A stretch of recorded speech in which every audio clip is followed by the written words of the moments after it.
le top 10 des dirigeants africains les plus charismatiques. Bienvenue à notre compte à rebours des dirigeants africains les plus charismatiques. Préparez-vous à découvrir des leaders inspirants qui ont marqué l'histoire.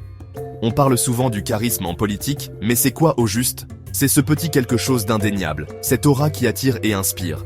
Ces leaders qu'on va voir, ils n'avaient pas juste des idées, ils avaient cette capacité hors du commun à rassembler, à motiver, à changer le cours de l'histoire.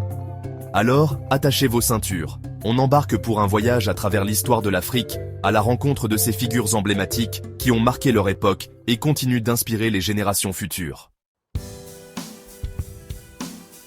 Il faut commencer ce classement avec une légende. Nelson Mandela, c'est plus qu'un homme politique. C'est un symbole mondial de la lutte contre l'injustice. Imaginez, 27 ans en prison pour avoir résisté à l'apartheid, ce système abominable en Afrique du Sud. Mais Mandela, il sort de prison non pas rempli de haine, mais avec un message de paix et de réconciliation. C'est ça, le vrai charisme, transformer la souffrance en force, l'oppression en pardon. Un leader hors du commun. Direction le Ghana maintenant, avec Kwame Nkrumah, le premier président de ce pays. Nkrumah, c'est l'incarnation du rêve panafricain. Il voyait un continent uni, fort, libéré du joug colonial. Et son charisme, c'était comme une onde de choc à travers l'Afrique. Il a inspiré des mouvements d'indépendance partout sur le continent, c'est dire l'impact du personnage. En Tanzanie, on a Julius Nyerere, surnommé Mwalimu, le professeur. Nyerere, c'était un intellectuel, un penseur qui voulait créer une société plus juste et égalitaire. Son truc, c'était le socialisme africain, l'idée d'une voie africaine vers le développement. Et il a réussi à unir son pays autour de cette vision, à créer un sentiment d'identité nationale fort. C'est ça, un leader charismatique, celui qui arrive à faire adhérer un peuple entier à ses idées. Chapter 4. Patrice Lumumba, le martyr de l'indépendance congolaise.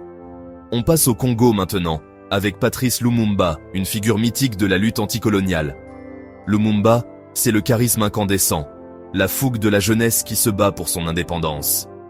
Son discours lors de la cérémonie d'indépendance du Congo, c'est un moment historique, un cri du cœur qui résonne encore aujourd'hui.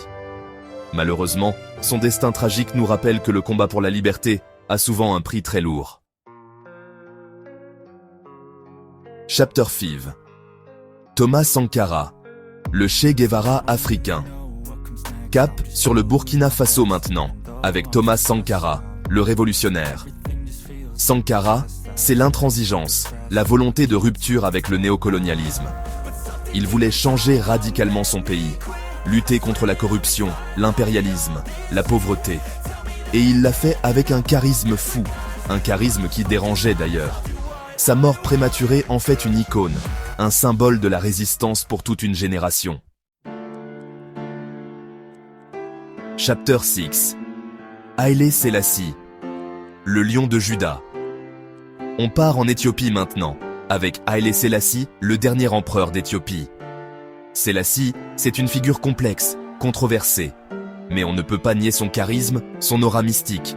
Il était considéré comme le descendant direct du roi Salomon et de la reine de Saba. Imaginez un peu le poids symbolique. Il a modernisé l'Éthiopie, lui a donné une voix sur la scène internationale. Chapitre 7. Jomo Kenyatta, le père de la nation, Kenyan. Direction le Kenya maintenant, avec Jomo Kenyatta, un autre géant de l'indépendance africaine. Kenyatta, c'est le charisme tranquille, celui qui rassemble après des années de lutte contre la colonisation britannique. Il a su unifier le Kenya, lui donner une direction. Et puis, il y a son style vestimentaire, reconnaissable entre mille, qui a fait de lui une icône. Chapter 8. Ellen Johnson Sirleaf, la dame de fer libérienne. On reste en Afrique de l'Ouest, mais on change d'époque avec Ellen Johnson Sirleaf, la première femme élue présidente en Afrique. Sirleaf, c'est le charisme de la détermination, de la femme qui brise le plafond de verre dans un monde politique dominé par les hommes. Elle a sorti le Libéria de la guerre civile, reconstruit le pays. Une vraie source d'inspiration pour les femmes africaines. Chapter 9, Léopold Sédar Senghor, le poète président.